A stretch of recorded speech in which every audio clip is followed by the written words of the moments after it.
Okay, let's talk about torque. Torque is defined as a cross product between a lever arm and some amount of force. So a classic example of torque is trying to use a wrench to either go righty-tighty or lefty-loosey. So for example, if I have a wrench and I'm trying to get this bolt loose, the axis of rotation is in the middle of the bolt, and then if I grab the wrench and I push, well, typically we'd want to push perpendicular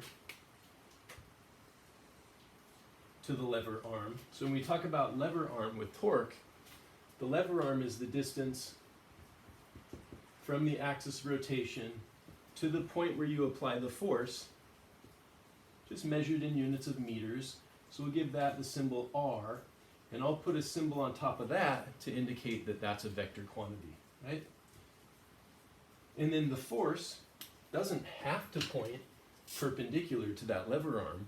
That would give you the greatest amount of torque, but it would be possible to push straight down like this so that the angle between the lever arm and the force is an angle even greater than 90 degrees.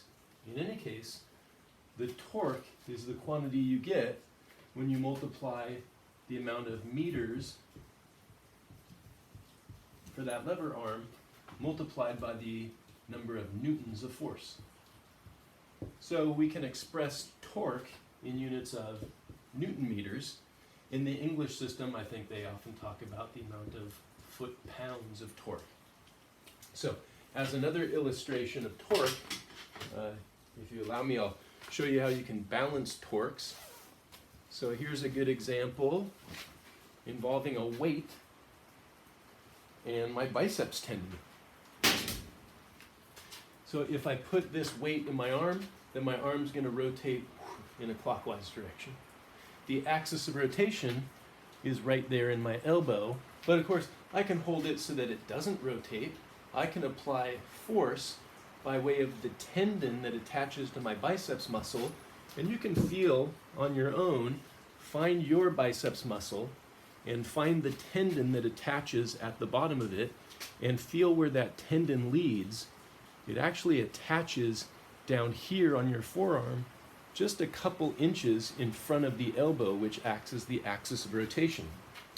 So if I hold this still, what's the reason my hand isn't rotating? Well, there is a counterclockwise torque produced by this tension, which acts with a short lever arm.